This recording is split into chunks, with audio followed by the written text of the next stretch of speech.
China lost control of their first space station Tiangong-1 in 2016, and now pieces of it could come crashing back down to Earth.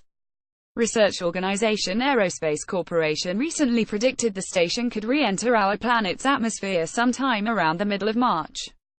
Around 2,000 to 8,000 pounds of the almost 19,000 pound station could hit the surface.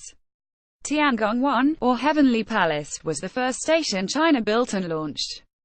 They sent it to space in 2011, and 2 manned missions to the station were completed. Tiangong-1 wasn't supposed to last much past 2013, but China decided to lengthen its lifespan. Then they lost control in 2016. The station's orbit has been gradually degrading, so its re-entry will ultimately be uncontrolled, according to The Verge.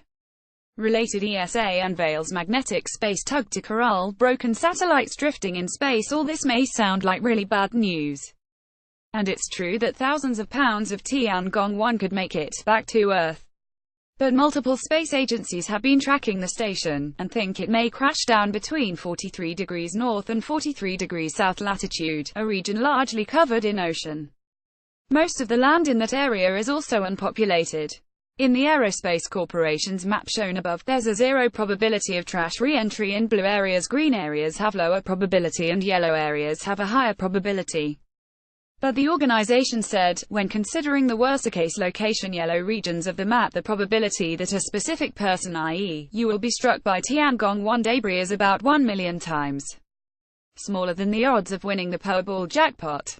This also won't be the first time an object as big as Tiangong-1 or even larger has made an uncontrolled re-entry.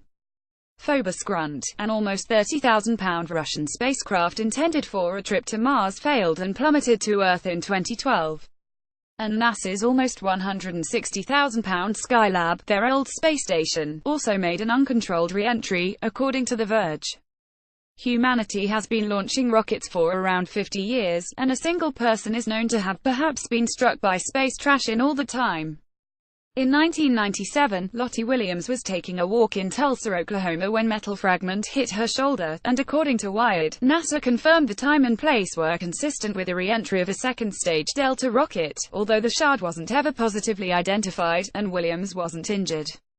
Via The Verge, Business Insider, and Aerospace Corporation images via CMSE via phys.org, Aerospace Corporation, and copyright ESA, D. Do Cross.